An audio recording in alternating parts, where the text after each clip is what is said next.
Hello everyone, welcome. My name is Pestridge. Welcome to another P3D video. Today we're here in Asia. More importantly, we're here in Russia, and I'm having a look at some Open Landclass for Asia. And I want to have a little talk about what actual Landclass is versus what Open Landclass is. There might be some confusion about the title. One thing I won't be talking about though is Orbex.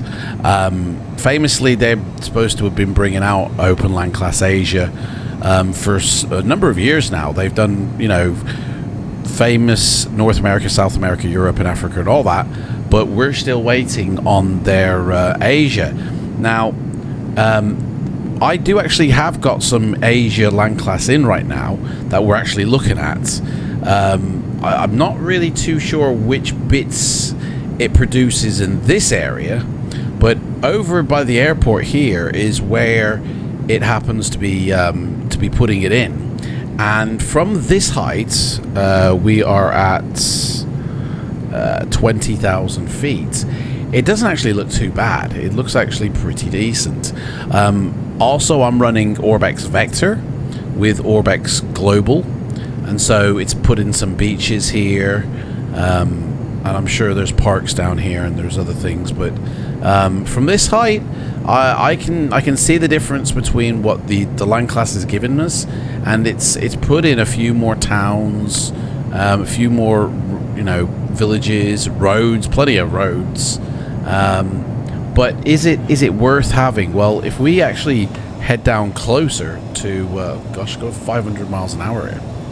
If we go down closer to the textures, you can actually see that this one, which is actually called Digital Russia, it gets worse as you get lower. Now, let me tell you what Landclass is. Landclass is basically the textures down here. See, like this tile bit here, this tile bit here, and they're textures of either forests, you know, different types of forests as well, towns, rocks, just, you know, landscape bits really. Nothing major, but they are all a tile-based system, so it's all just sort of put together like a grid, you know. If we have a look over here, you can see all these roads here, which I'm guessing is supposed to be houses, you know, don't actually have any buildings on them, you know. And the bits that for me stand out are these bits here, you know, because basically these haven't been redone for version 5 and EA, Enhanced Atmospherics, which is what I'm running.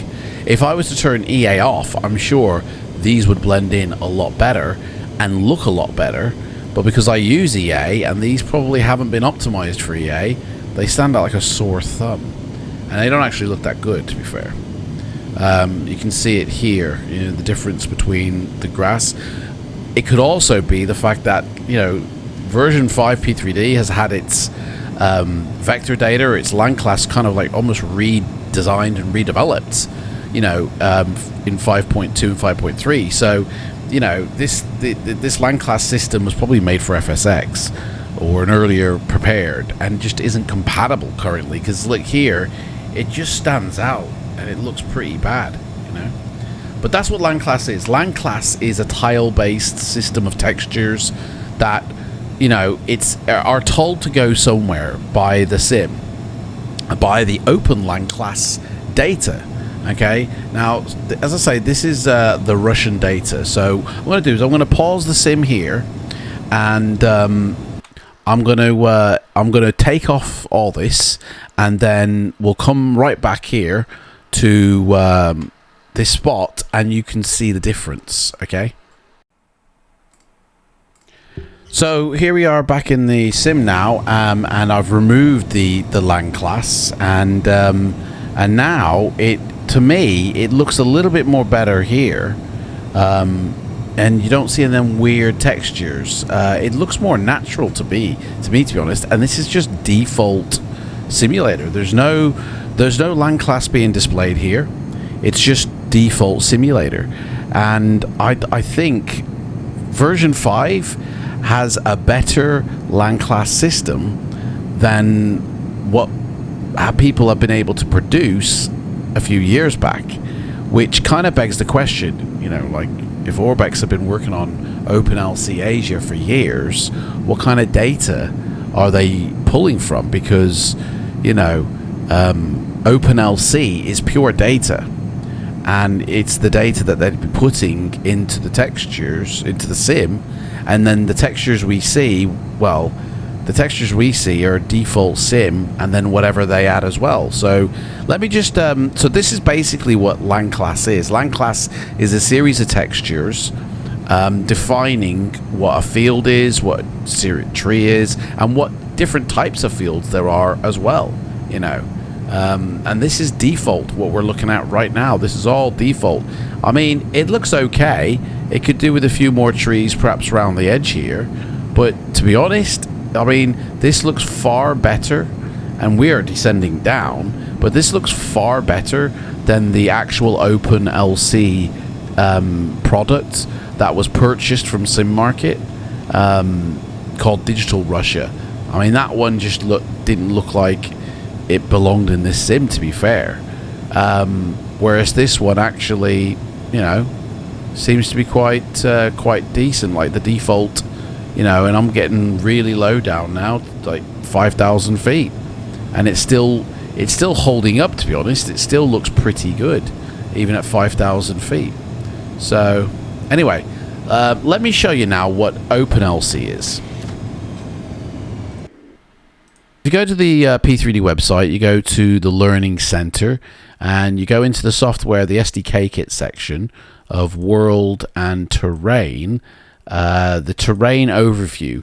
This teaches you all about the terrain system and the Landclass for the sim. It also shows you how the world is broken up into a series of regions, which are all here, and most of the developers kind of create their add-ons around these regions. And here, if we scroll down, is the map which would be used for Landclass classification. So OpenLC is basically this here, is the data that defines, you know, what a tile of conifer forests are, or a sand desert, or a mangrove, or broadleaf crops field, a rock, a grass, a reef, rock ice, glacier ice. All these, there's like 147 definitions that make up the sim, and basically some poor soul has to go in, click a square, and go, right, that is going to be classified as savanna grass, that's going to be classified as desert rock, and then makes up basically the Landclass data from that. And as you can see, there's lots of areas where it is all the same. Now, back in the day when the textures weren't that varied of FSX, you got repetition, and I think that's what promoted Orbex to bring in their LC products, which made it look more natural and more realistic. And thankfully, like, FSX was transformed in early versions of P3D, but like that was default. That was default simulator, that was, you know, with just Orbex Global and Vector installed. There wasn't any Landclass available for Russia, so like that looks pretty good, you know, and it looks better than the paid Landclass, because I imagine the default version 5 sim has really updated its Landclass system, and so actually it's probably better than any products where the information from the OpenLC, and that's what this is the OpenLC information, was pulled from many years ago. And I imagine Orbex, when they're making theirs, their Orbex Landclass must have been pulled from OpenLC, because many developers pull the OpenLC street map data to create, you know, their Landclass around the airport. So that product ain't actually going to be any better. It might even be worse. It might even be why it hasn't been released yet as of the time of this video. It was meant to be released last year, and we are still waiting for that to be released, sadly. And so, yeah, so most likely it's old data that they're pulling from. So the default or Landclass is most likely better, or if not, that's the reason why they haven't released it yet, is because it probably isn't any better than the version 5 stuff. So, you know, the only thing that they also put in is like sim objects, you know, buildings and stuff, which if I went back into the sim, you would not see those buildings that we saw at the beginning, but you would see more trees. I did notice. So it redefines kind of how the trees lay as well. Anyway, that's basically the difference between Landclass and Open Landclass. I hope this has been of some help to you, but also perhaps a reason as to why Orbex Landclass Asia hasn't been released yet. Hopefully it will get released, but also, do we need it? You know. Now, every month I run a competition on my channel here where you can basically win 50 whatever currency or country you're from sim market vouchers for FLIGHTSIM. And this month's winner is Paul Knowles. Congratulations. Contact me on the about page of my channel to claim your prize. And every month, basically, I'd be pulling a winner and giving away 50 vouchers. So if you want to be in with a chance to win, all you have to do is be a subscriber to my channel and comment down in below one of the videos and for the month of February, and you shall win. And yeah, basically. So thank you so much for watching, and I shall see you in the next one. Take care. Bye-bye.